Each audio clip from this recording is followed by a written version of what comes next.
It's my great pleasure to wrap up our meeting today with some remarks on the relationship between freedom and entrepreneurship. Does freedom matter for entrepreneurship? It's not. I think you won't be surprised to hear that the answer is yes. I'm going to talk a little bit about what entrepreneurship is, how to think about entrepreneurship, some different approaches to studying entrepreneurship, and then talk a little bit about public policy, about freedom and government intervention, how they affect entrepreneurship. I do think there is a kind of entrepreneurship that takes place under any conditions, whether our society is free or unfree. The challenge is that entrepreneurial activity in a highly politicized environment tends to be directed towards rent seeking and getting special favors rather than creating value for customers, for consumers, for society. That's the challenge that we face in our current society, which is not completely free. And I hope that in the beer and pizza, the virtual beer and pizza hour at the end of this talk, we can have a little bit of discussion about that. So I apologize, let me set my timer here so I can make sure I don't drone on too long. Okay, great. Stefan asked me to talk about entrepreneurship. That's an area that I've been researching and teaching for a while. It's certainly a hot topic. It's something that everybody talks about. But what exactly do we mean by entrepreneurship? What is entrepreneurship? Who is an entrepreneur? If we played one of those word association games and I simply throw out the word entrepreneur and ask, what are the images that come to your mind? Well, you might imagine, a famous technology entrepreneur. There's Bill Gates, right? You might imagine Steve Jobs or Elon Musk or Sergey Brin or Larry Page. Certainly, part of the reason that entrepreneurship is so, such a hot topic these days is because the technology sector plays such a big role in our lives. And unlike, large automobile companies or General Electric or a big oil company where you might be hard pressed to name the individual associated with the company. If I say Apple, everybody thinks of Steve Jobs. If I say Tesla, everybody thinks of Elon Musk and so forth. You might think of a great innovator or inventor, that's Thomas Edison, right? Thomas Edison was in fact a highly successful commercial entrepreneur, as well as being a scientific inventor. You might think of one of the great industrialists of past eras, that's the much reviled John D. Rockefeller Jr., who was a pioneer in applying technological innovation to the extraction of oil and gas and creation of the modern energy sector. You might think about a company. You might say, well, entrepreneurship or entrepreneurial things to me refer to companies, not people. Apple is a highly entrepreneurial company compared to, IBM, which is not, or, Google is super entrepreneurial. These aren't always tech companies, for example. One of the most entrepreneurial firms in the usual, by reputation is 3M, the Minnesota-based, the 3Ms are Minnesota, mining, manufacturing, and minerals. But 3M is known for things like Scotch tape and the Post-it note, but also for having a workforce that gives workers a lot of autonomy. 3M is famous for giving its engineers free time in the lab, 1 day out of 5, in which they can use company equipment to just sort of explore and play with things. And, of course, the company is hoping that this playtime will lead to some commercializable innovation, as well as being a reward, something that attracts the most talented scientists and engineers. So we apply the language of entrepreneurship to individuals, sometimes to companies, sometimes even to entire societies. My friend David Aldrich published a book a few years ago called The Entrepreneurial Society, asking how we can have more of an entrepreneurial culture within our communities. Some gentleman from the Kauffman Foundation wrote a book recently called Good Capitalism, Bad Capitalism, distinguishing what they call entrepreneurial capitalism, the good kind, from crony capitalism, the bad kind. So the language of entrepreneurship is used with a lot of variety to refer to individuals, companies, even entire societies. Now, if you want to know exactly what entrepreneurship means and you want to have a better handle on the entrepreneurship literature, I can suggest two excellent books. I'll just pick two books entirely at random. One is called The Capitalist and the Entrepreneur, Essays on Organizations and Markets. Another is called Organizing Entrepreneurial Judgment. These books are by some very famous and good-looking authors, and I can highly recommend them to you. In particular, I can recommend the book on the left, The Capitalist and the Entrepreneur. I can guarantee that if you acquire this book, you will get at least your money's worth. And the reason I can offer that guarantee is because you can download the ebook for free at the Mises Institute site, mises.org, and I guarantee that you will get at least zero worth of benefit. Okay, so what do those books say? How should we think about entrepreneurship? Well, let me suggest a few different ways. We often think about entrepreneurship as a phenomenon or an outcome, meaning entrepreneurship is a set of activities that we can observe, we can measure, we can count, we can do studies and write reports on entrepreneurship, where we define it as something like self-employment. So if we define an entrepreneur as a self-employed person, in contrast to an employee who works for someone else, that's a perfectly reasonable way of defining entrepreneurship. And it has the advantage that we have data on self-employment. If I say, well, is Denmark a more entrepreneurial country than Sweden? Of course, you Danes will all say yes, but we could measure that by looking at the self-employment rate in Denmark and Sweden. And we could compare it. We can compare those to each other and to the self-employment rate in the United States or in a developing country. We could look at it over time and see if entrepreneurship is increasing or decreasing. We might also look at the creation of new companies. Most countries have some kind of registry that records the creation and the dissolution of companies, so we can track company births and deaths. And maybe we say an entrepreneurial society is one that has a higher rate of new venture formation, or maybe a higher rate of churn, where we look at company births and deaths in some kind of ratio. We might look at the level of R&D spending, or the number of patents that companies obtain, or the number of new products that are introduced in the market. These are all different ways of thinking about entrepreneurship that we can see with our eyes and touch with our hands and measure in our data sets. That's fine. There's nothing wrong with describing entrepreneurship using that language. But notice that certainly in English and in most languages around the world, we often mean something else by entrepreneurship as well. We sometimes describe someone as a highly entrepreneurial person, not necessarily meaning that they created a company, but meaning that they have a particular kind of personality type or a way of thinking or a mindset. You see a lot of discussion of what it means to have an entrepreneurial mindset. It means someone who is highly creative, someone who has a lot of boldness and imagination, maybe someone who exercises initiative. We have the expression in English, I don't know if you have it in Danish, someone who grabs the bull by the horns, or you don't just sit back and wait for life to happen to you. You go out and you grab life and you create the kind of life that you want. Again, that's a perfectly legitimate way of using the language of entrepreneurship, but notice that it doesn't map perfectly into things like self-employment, new venture formation, and so forth.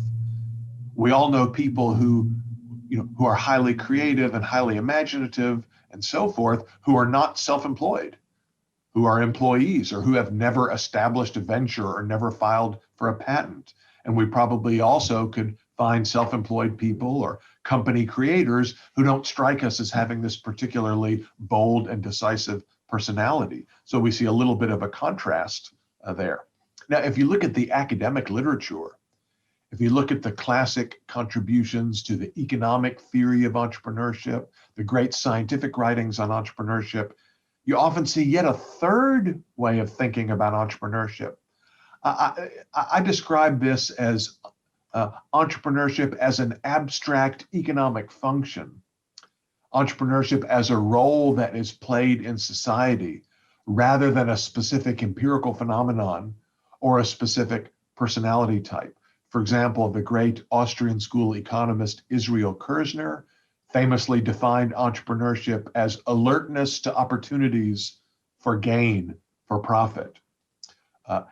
Exactly how is alertness manifest in the real world? Well, it could be manifest in different forms, right? It's the idea that you're walking down the street and you see 500 Danish kroner on the sidewalk, and you stoop down and pick it up. Now, many people will walk right by money on the sidewalk and never notice it, because they're not paying attention. They're looking straight ahead, or if they're millennials or Gen Zs, they're walking in what we call the praying mantis position, right? They don't ever look down. They walk right past it. They missed an opportunity to give themselves 500 crowns, right? Whereas a more alert person recognizes that money is there, reaches down and grabs it.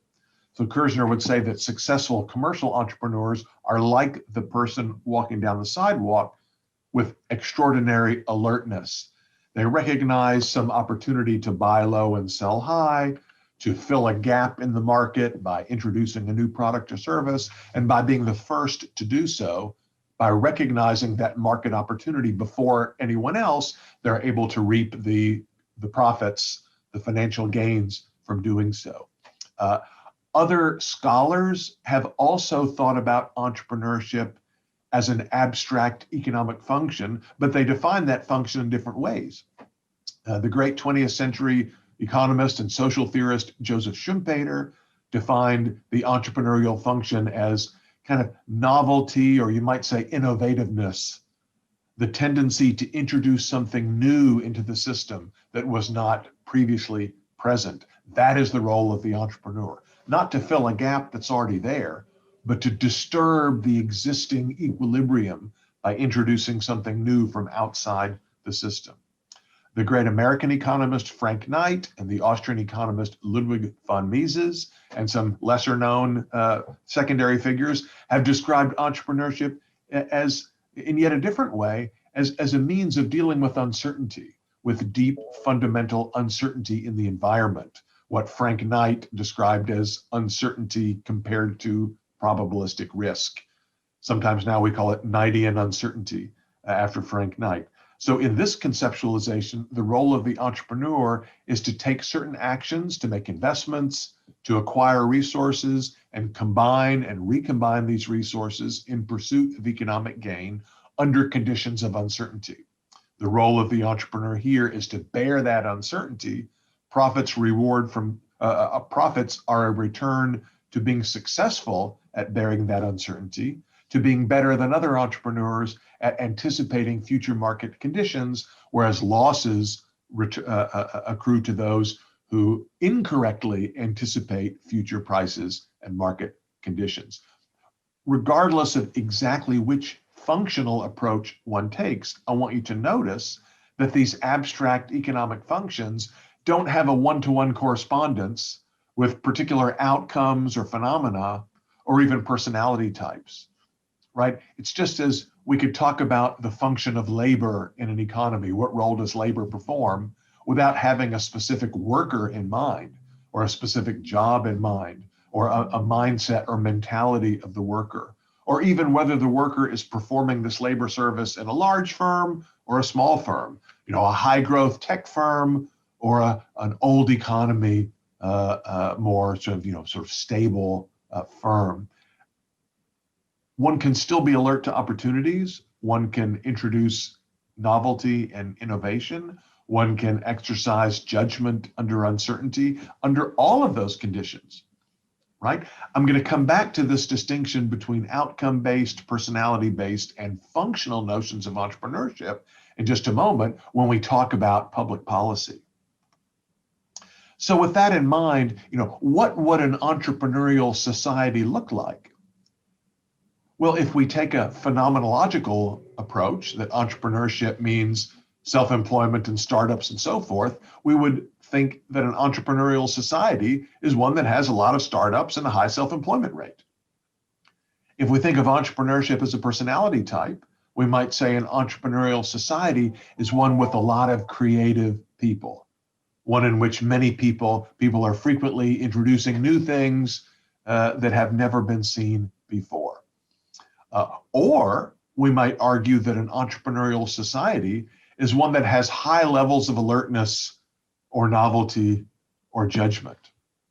Now you see right away the potential problem with this third notion of an entrepreneurial society is that abstract concepts like Kerzner's notion of alertness or Frank Knight's notion of judgment under uncertainty, they don't lend themselves to obvious measurement exercises. Right? If I say, which society has more alertness, Denmark or Sweden? I mean, I don't even know how I would go about answering that question. I'm not even sure how to formulate the question really, much less do I know what data series to turn to, right? Is better judgment exercised in the United States, or are people in, I don't know, Vietnam better at exercising sound judgment in the face of deep uncertainty? I mean, we could try to come up with some crude empirical proxies, but it's very difficult to think about how you would measure those things so you could conduct some kind of empirical study of what makes them go up and what makes them go down. So we with those distinctions in mind, what can public policy do, right? What can the government do? What can regulators do? What can foundations and nonprofits do and so forth to make a society more entrepreneurial? Of course, we're assuming that being in a more entrepreneurial society is desirable, that we want to increase the quality and quantity of entrepreneurship.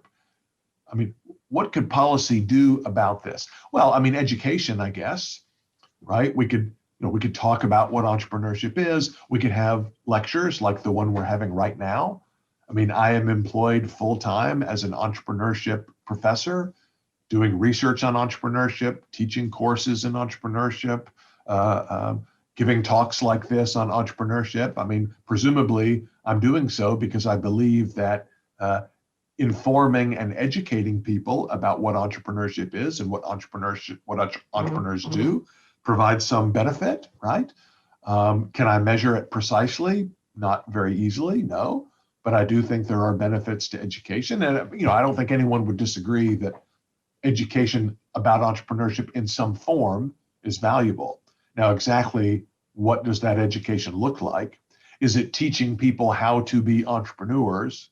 Maybe not, but it might be something more like teaching people how to appreciate the entrepreneurship that they see around them, as well as providing some technical tools for people who are already entrepreneurial or wish to engage in entrepreneurial activity. But really what is more controversial and maybe more fun for us to talk about is specific policies that are designed to give us more entrepreneurship in the first sense: startup, self-employment, R&D, patents, new products, new services, economic growth, et cetera. So if you say, well, look, we want to support small business, we want to support high-tech business, we want to support high-growth firms, we want to create the next Google or the next Amazon or whatever. We want more of those kinds of firms in our society. Notice that if you look in the US and Europe at economic policy in the last 8 or 9 months, right, as a result of the COVID slowdown, or what I would call the COVID policy response slowdown, the economic crisis caused by our policy responses to COVID, you see policies that specifically target small firms. We need to help small business, we need to help entrepreneurs, not just give subsidies to airlines and other large manufacturing companies and big banks, right? We need to support small firms because we need that vibrant entrepreneurial culture and community. So we could think about what those specific policies would look like. We'll go through some of them in just a second. But notice there's yet another way to think about policy. We could also say, well, what policy can do is create an environment, an institutional environment that allows entrepreneurs to do stuff, that allows people to exercise alertness, to attempt at introducing novelty, to exercise judgment in the face of uncertainty, and allows them to reap the rewards for doing so, for doing it well.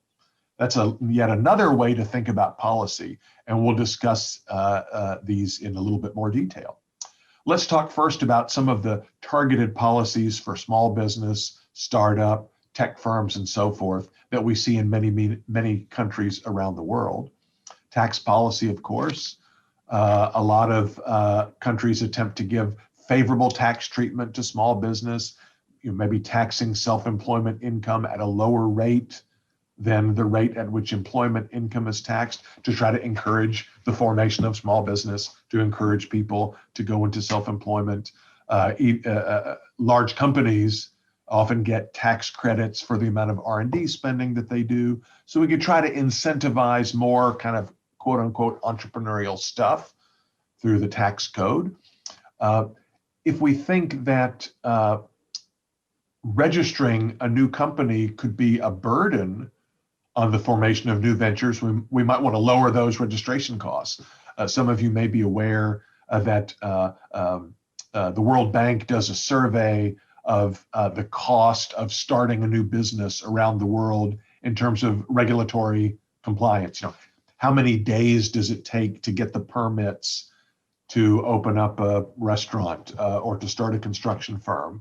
I think the Economic Freedom Index put out by the Fraser Institute also includes a measure like this. So if we think that it's very difficult to register a new company in India because it takes, I should have the numbers, I don't have them in front of me, but I've used them before.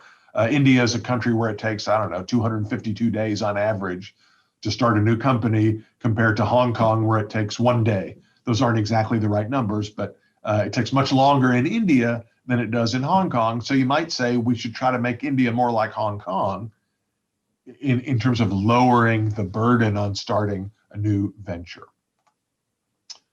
Now, if we associate entrepreneurship with the reallocation of resources, right? I spoke earlier about entrepreneurship as the combination and recombination of productive resources under conditions of uncertainty.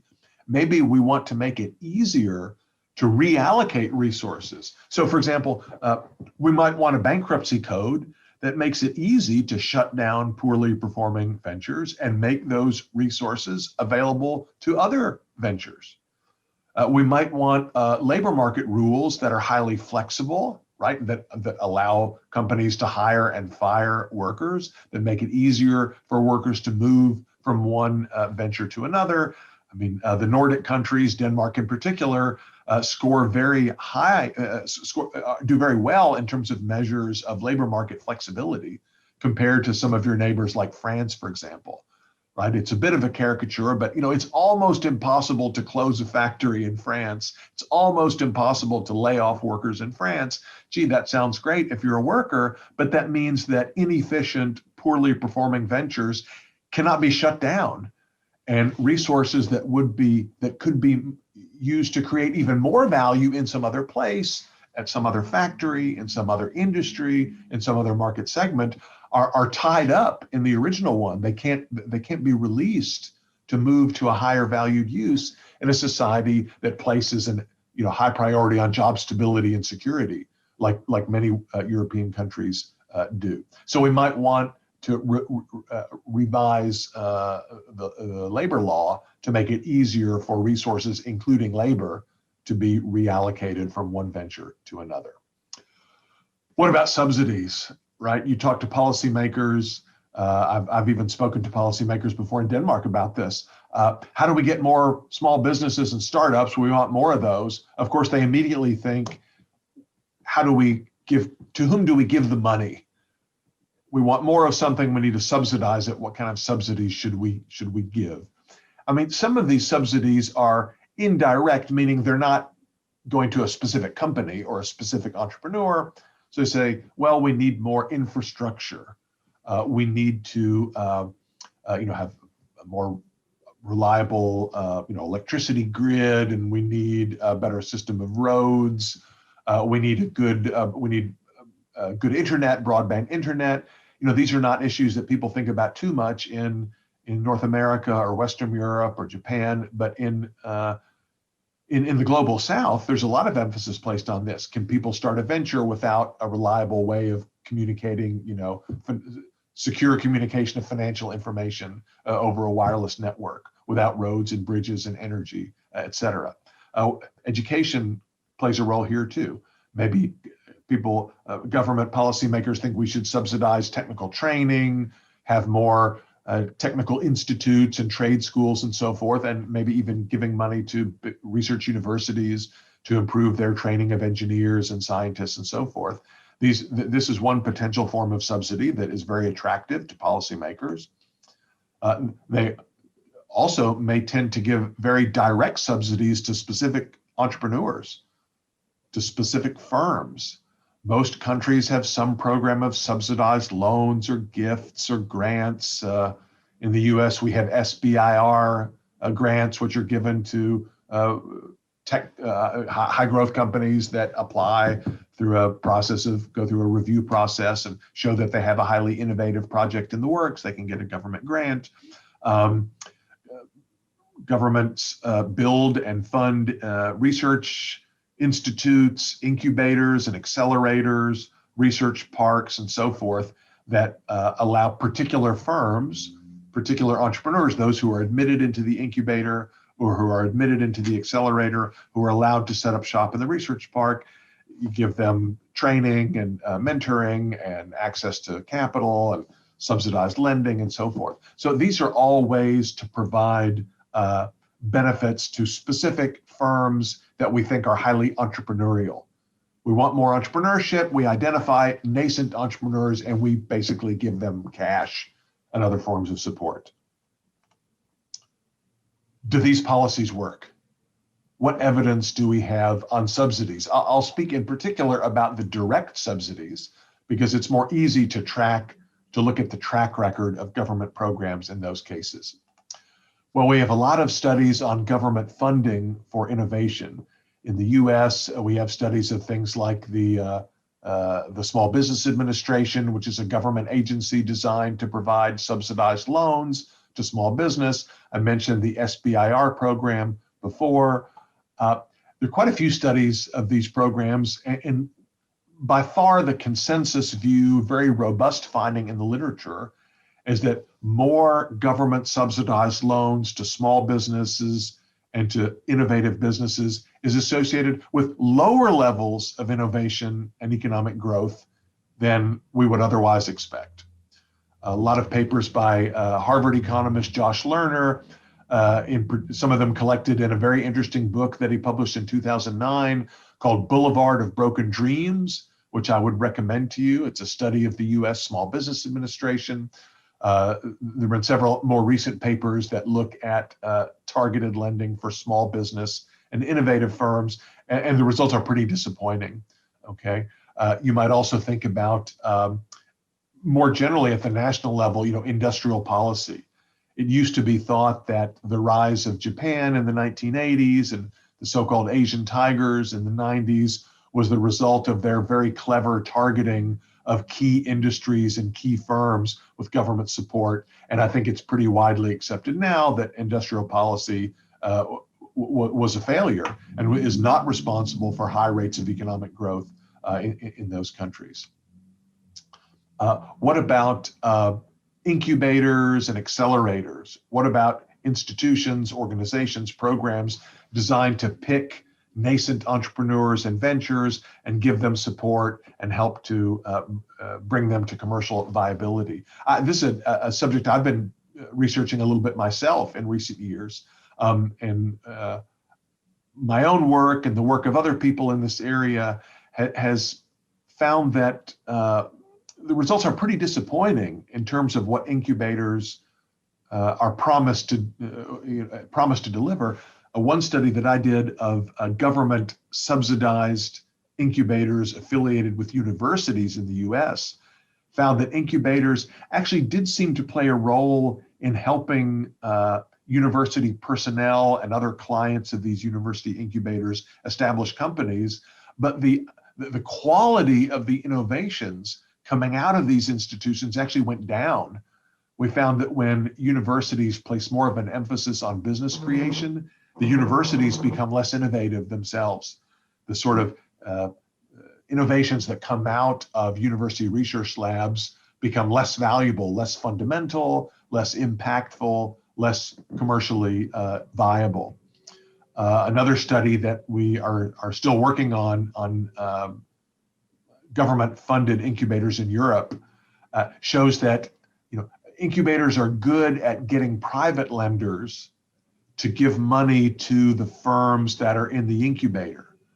But we find this is really just a result of the incubators kind of certifying particular firms, giving them a stamp of approval by admitting them into the incubator, not by actually making them better, not by training them or teaching them to be successful. It's a little bit like some of you may be familiar with the signaling theory of education that says, yeah, it's true that Harvard graduates have higher starting salaries on average than graduates of a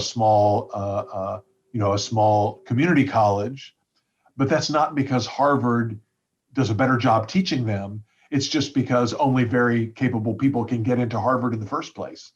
So getting that Harvard diploma certifies that you were good enough to get into Harvard, and that's what gets you the higher earnings, rather than, to use the language in labor economics and economics of education, rather than Harvard helping to give you better human capital. It's not that Harvard teaches you anything the community college doesn't. It's just that Harvard is a prestigious university. Likewise, government-sponsored programs, an incubation, an acceleration, firms that have been through those often are more successful at getting private funding than firms that didn't, but it's just because it's competitive to get into those things. And once you get into them, outside parties take that as a signal that you're good, not that they act. So it's a very expensive kind of certification signaling program rather than an actual incubation program as advertised. Okay, why do these programs not work as advertised? Well, if you know anything about how public policy works, if you've been listening to any of the other talks today, if you're familiar with these kinds of arguments, it won't surprise you that government actors are not particularly good at picking the winners. Government bureaucrats do not excel at finding ventures that are likely to generate employment and economic growth.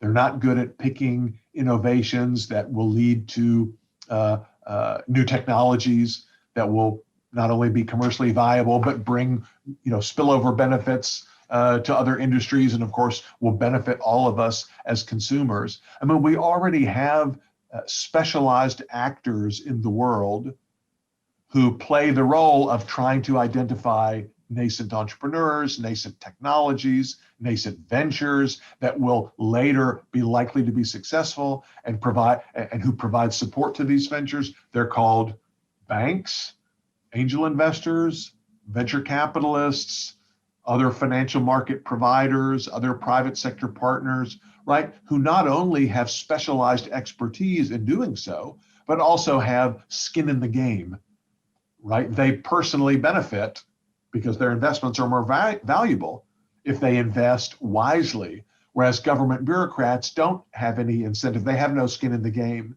in picking ventures that they want to support or not. Partly as a result of that, as we would expect, we see a lot of political favoritism, right?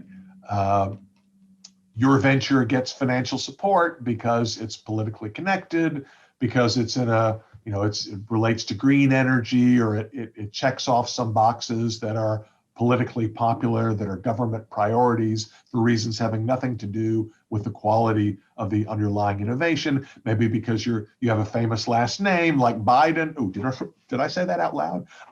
You might be more likely to get political support than otherwise. So it's not surprising that government programs designed to channel resources to specific entrepreneurs and specific firms don't tend to deliver the results that they promised. Just a couple of other related issues before we talk about policies that would be likely to help, right?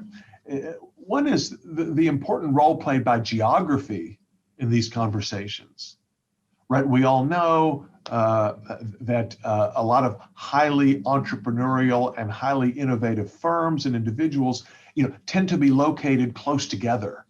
Silicon Valley being the most famous example of a cluster of skilled engineers and coders, as well as venture capitalists and other funders, and universities and scientists who train the engineers, and intellectual property lawyers who know how to help you start a company and so forth. You have skilled laborers, et cetera. You have all of these people clustered in one place, and it seems there are a lot of local spillovers that accrue to actors who locate within the cluster. Right now, there's some question of whether this is really sustainable. One of the things we've learned during the COVID era, as more and more workers are working remotely, that maybe the benefits of being in a place like Silicon Valley and San Francisco, where real estate prices are extremely high, are outweighed by the benefits of locating. If you're going to work remotely, you might as well work someplace where the cost of living is a lot lower. So will Silicon Valley and similar tech clusters survive long term in the era of telecommuting is an open question. But the question for policy is, if you think that it's a good thing, if you think that clustering adds value, can you just create a cluster wherever you want? Can you just push a button and say, oh, well, we're going to have the Silicon Valley of Denmark in Copenhagen or Aarhus or Aalborg. And how do we do it? Well, we just give money to some firms and we create we create a science and technology park, and we improve the roads that lead to that place, and we build some housing, and we subsidize some grocery stores, and all of a sudden people will relocate there, and boom, we've got a cluster. No, it doesn't work that way. Clusters emerge organically from the bottom up through a process that is not really one that we can control. It's sort of a fortuitous combination of different circumstances. In Silicon Valley, you had Stanford University, you had some federal research programs, you had aerospace companies, and you had this series of step-by-step spillover activity that led to the creation of certain tech companies, which then spawned other tech companies and were connected to Stanford and attracted. It's like a chicken and egg problem, right? Do venture capitalists attract entrepreneurs, or do entrepreneurs attract venture capitalists? Well, it's both, right? It's a simultaneous co-evolutionary process that you can't just launch, at the stroke of at a keystroke. Okay. What about micro enterprise or micro lending, right? Can the government generate or kickstart entrepreneurship and economic growth in very poor areas by subsidizing these very, very small loans, so-called micro loans? There's a lot of interest in micro enterprise, especially since Muhammad Yunus, the founder of the Grameen Bank, won the Nobel Peace Prize, I guess almost a decade ago now. Overall, the results for micro enterprise and micro lending programs have been fairly disappointing. You do see some increases in small scale entrepreneurial activity in areas that receive micro loans, where there's a lot of micro lending activity, but they don't seem to generate many spillovers. They don't seem to lead to economic growth. They don't get beyond very small scale enterprise, one employee and a couple of cows or something like that. And there's some interesting reasons for that we can discuss in the Q&A. But I think the larger point here is that if you look at the history of economic development, right? I mean, all as my friend and former student Per Bieland likes to emphasize, the mystery is not why some countries are poor. The mystery is why any countries are rich, right? We all started out poor. We all lived barely above the poverty level, in subsistence, agriculture, and so forth. The mystery is why some countries, regions, societies ever experienced industrialization and economic growth, whether it's the Industrial Revolution in England and France in the 18th century and 19th centuries, whether it's the Asian tigers I mentioned before. In all of those cases where formerly poor countries and regions became wealthy, economic growth was really accompanied with a rise in large enterprise, large industrial companies, factories, manufacturing facilities. It wasn't, small garage industry and little tech startups. So while, of course, I think an institutional environment that allows entrepreneurs to experiment, to create new ventures, that is friendly towards small business and so forth is a good thing, it doesn't follow that, to get higher rates of economic growth, we want policies that support small, high growth firms at the expense of large, more mature firms. And maybe the larger, more mature companies that are actually more important for economic growth than the smaller, high growth firms. And sort of at an ethical level, I sometimes worry that some of the entrepreneurship training programs that governments and foundations and universities are engaged in around the world, right, including entrepreneurship teaches that my courses that my colleagues and I teach at my university, that in explaining the virtue of creativity and initiative, exercising good judgment, being responsible, and so forth, all of which are virtues, right? And extolling those virtues, we give students the idea that, hey, if you start your own company, that's great. You're really contributing to society. If you go to work for a big company, yeah, you're kind of selling out. You're kind of giving up. You're not offering your full potential to the world. I don't think that's correct. Is self-employment virtuous? Yes, but so is paid employment. Right? Being engaged in large-scale industrial activity is just as virtuous for some people in some settings as engaging in self-employment for other people in other settings. Okay? We don't want to make a fetish of entrepreneurship defined as new venture formation and self-employment. I would prefer, I'd rather make a fetish of entrepreneurship in the broad sense of things like alertness, innovation, and judgment, whether they take place in the context of a small firm or a large firm. Okay, a couple of things before we sort of wrap up. If we think of entrepreneurship the way I do, the way I prefer to think about it, in the broader notion of alertness or innovativeness or judgment, right? If we want to encourage the entrepreneurial function in that sense, what do we do? Well, let's start with monetary and fiscal policy. Okay, one thing that public policy can do to encourage alertness, innovativeness, and judgment is not create business cycles, right? Stop creating the boom-bust cycle. The boom-bust cycle is very harmful to entrepreneurship, broadly understood, because it ends up shifting entrepreneurial activity, large clusters of entrepreneurial activity, into ineffective, unproductive, inefficient activities, right? Look at the famous dot-com boom and bust in the U.S. late 90s, early 2000s,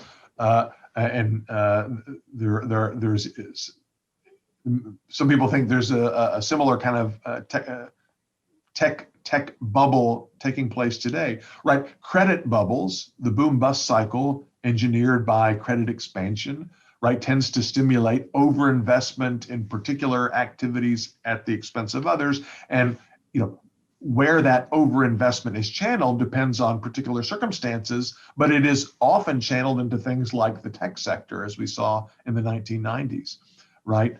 In general, a fiscal environment of low taxes stimulates business creation in any size, and promotes the effective management or stewardship of ongoing ventures. So don't have monetary policy that creates business cycles. Don't have a fiscal policy that makes it difficult for commercial activity of any kind. That's two very good ways to encourage the entrepreneurial function. But to return to the institutional environment, which I mentioned before, right? Societies that have sound property rights, that are characterized by the rule of law. Now, intellectual property protection is a little bit ambiguous. We can come back to that in the Q&A if you want. But in general, property rights, the rule of law, high levels of economic freedom are associated with more, better, more valuable entrepreneurial activity, again, in this broad sense of things like alertness, innovativeness, and judgment. However, what about the softer parts of the institutional environment? You know, what about culture? What about social and cultural attitudes towards experimentation and failure?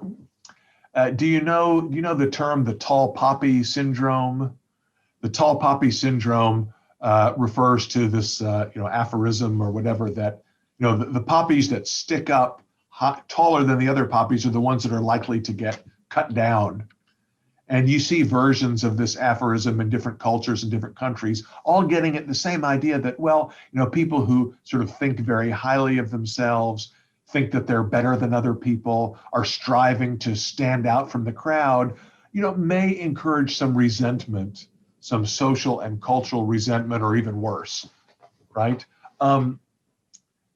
Look, let's face it, some cultures are more tolerant or appear to be more tolerant of tall poppies than others. So the argument here that you see in a lot of the sociology literature, for example, is that people who come from cultures, whether they're national cultures or even regional cultures, i.e. small towns, are more likely to suffer from the fear that they'll be rejected by their community if they try to do something very bold and decisive, compared to people in cultures or communities that are more tolerant of trying something different, right? I sometimes have students who, in my classes, who come from a small town, and they say, look, my grandfather was a farmer and my father was a farmer, and I'm expected to take over the family farm as well. And if I say I'm not going to be a farmer and I go off to the big city and try to start a tech company, if it fails, then when I return to my community, I'm going to be ostracized. And people will say, well, there'll be a lot of finger wagging. Who did you think you were to be better than the rest of us? You should have stayed here and stayed on the farm, right? Of course, I'm just using that as one example. It might not be a small town. It might have nothing to do with farming, but you get the point. Maybe it would be better for encouraging the entrepreneurial function if our communities were more open to bold experiments on the part of individuals. We're more tolerant of failure in the sense that failure is a learning experience, and many times you have several failures before you get it right and you have a big success. Now, if we think that's a concern or an issue, there's a big challenge in that we don't have any policy tools or educational quick fixes for changing the culture in a community, whether small or large. So, I just throw this out as something to think about. The property rights regime, respect for the rule of law, specific policies on economic freedom may be more malleable, right, than these broader social and cultural attitudes, but all may be important. Okay, so just to summarize, and I hope we have time for some questions and discussion. Targeted policies that try to encourage entrepreneurship in the narrow sense of new ventures and high-tech firms and so forth are probably not likely to work. The historical track record is not very encouraging. So there's a lot of caution. I mean, look, those policies exist, but a lot of caution is warranted in our embrace of these policies. Results are mixed. We have all kinds of problems of bias and lack of information on the part of policymakers, as we see in many areas of public policy analysis. So if you ask me, what do I think are the best policies for entrepreneurship in the broad sense, I would say the rule of law, free markets, openness to trade, and economic freedom. So to answer the question posed at the beginning, is liberty important for entrepreneurship? If by entrepreneurship we mean if an entrepreneurial society is one in which people are free to experiment with starting companies, growing companies, shutting companies down, changing what they do, introducing new products, taking old products off the shelf, trying to be alert to opportunities for gain, exercising novelty and creativity, dealing with uncertainty in the best possible way. Absolutely, liberty is important for having more of that and for having a better and more value-creating entrepreneurial society.